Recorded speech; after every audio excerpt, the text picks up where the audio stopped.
Eines. Nein, ich sag's nicht. Guck, wat iets aan het hebben. Weil er eine starke Halsmaul. Ja. अभी जो आपने आवाज सुनी, उस आवाज को सुनकर आप भी सोच रहे होंगे ये आवाज थी किसकी, और शायद आप इस आवाज को सुनकर डर भी गए हों। लेकिन मैं आपको बता दूं, ये तो सिर्फ शुरुआत है। आज जो हम आपको बताने जा रहे हैं ना, वो बहुत ही डरावना और खौफनाक है। तो चलिए शुरू करते हैं।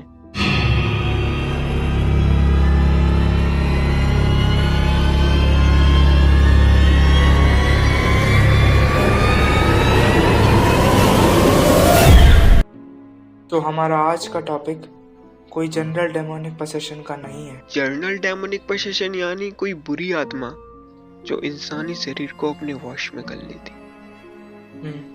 और ये इंसिडेंट इसलिए बहुत खतरनाक और खौफनाक है क्योंकि इसमें विक्टिम में एक नहीं, दो नहीं, बल्कि 6 दुष्ट आत्माओं का वास था।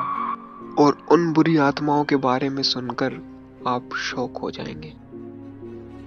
ये सच्ची कहानी है एनालिस मिशेल की, जिसका जन्म 21 सितंबर 1952 में एक कैथोलिक परिवार में हुआ था। और एनालिस के माता पिता बेहद धार्मिक और रूढ़िवादी लोग थे, और एनालिस खुद भी बड़ी होकर कैथोलिक धर्म प्रचारक बनना चाहती थी। लेकिन शायद किस्मत को कुछ और ही मंजूर था। एनालिस को 16 साल की एज से ही प्रॉब्लम शुरू हो गई थी, जैसे चक्कर आना, किसी भी चीज पर रिएक्ट न करना, बेवजह चिल्लाते रहना और नींद में चलना। और ये सारी प्रॉब्लम एनालिस की लाइफ में जैसे नॉर्मल सी बात हो गई थी। इसके बाद एनालिस के पेरेंट्स ने उसे तुरंत डॉक्टर्स को दिखाया। डॉक्टर ने बताया कि एनालिस मानसिक रूप से काफी बीमार है। और एनालिस की प्रॉब्लम्स को देखकर डॉक्टर ने उसे दवाइयां भी दी, पर उन दवाइयों का उस पर कोई असर नहीं हुआ। 1973 में जब एनालिस 21 साल की हुई, तब तक उसकी हालत बहुत ज्यादा बिगड़ चुकी थी। उसकी हालत इस हद तक बिगड़ चुकी थी कि वह चर्च तक नहीं जाती थी। इन सब के बाद एनालिस की हालत बहुत ज्यादा बिगड़ गई। वो बहुत अजीब अजीब हरकतें करती, जैसे कीड़े खाना, बहुत क्रीपी वे में चलना, अपने ही कपड़े फाड़ना और खुद को बहुत बुरी तरह से टॉर्चर करना। ये सब देखकर एनालिस के घर वाले बेहद डर गए और उन्हें यकीन हो गया कि एनालिस पोजेस्ड है।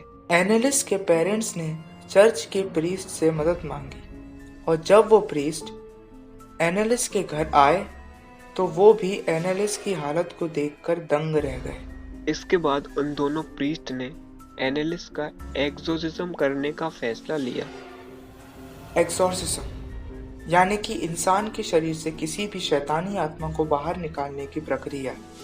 1975 और 1976 के बीच करीब 10 महीनों तक एनालिस की बॉडी से उन आत्माओं को निकालने की कोशिश की गई। एक्सोर्सिज्म के वक्त एनालिस इतनी ज्यादा अटैकिंग हो जाती थी कि उसे रस्सियों से बांधना पड़ता था।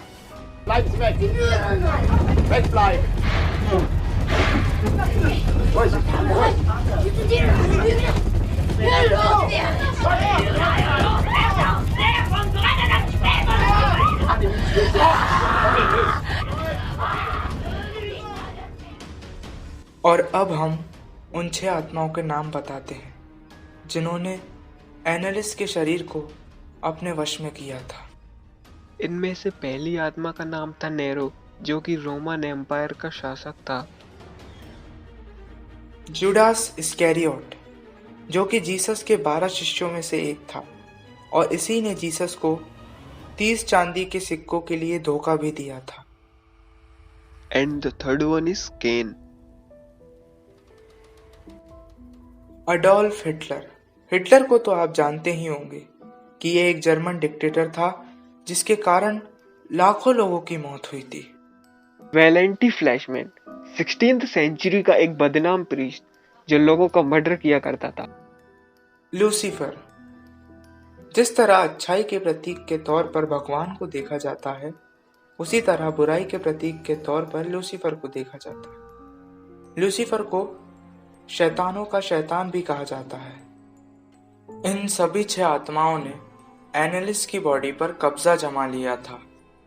वे दोनों प्रीस्ट एक्सॉर्सिज्म की प्रक्रिया को ऑडियो कैसेट में रिकॉर्ड करते थे, जिनमें से एक रिकॉर्डिंग हम आपको सुनाते हैं। तो चलिए सुनते हैं इन ऑडियो रिकॉर्डिंग को।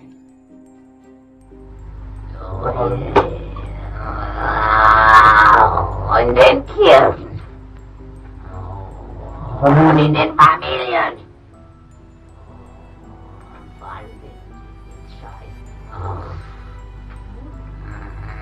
Ja!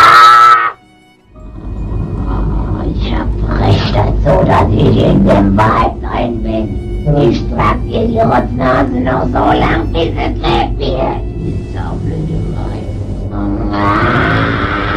Für uns geht's kein Zurück. Nee! In alle Ewigkeit! Sag mir den Namen. Ich, der Judas und der Nero, der Kain und der Hitler. 5 Stimmen. Das ist der 6. Oh, den haben wir gelogen. Den habt ihr natürlich.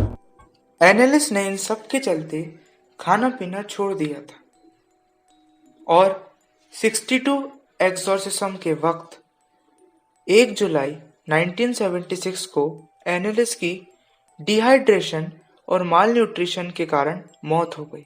दोनों priest और एनालिस के parents एनालिस की मौत के जिम्मेदार माने गए और उन्हें अरेस्ट कर लिया गया।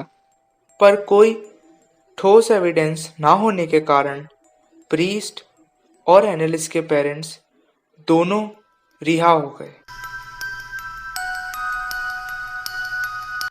सो गाइस, ये थी एनालिस की सच्ची कहानी।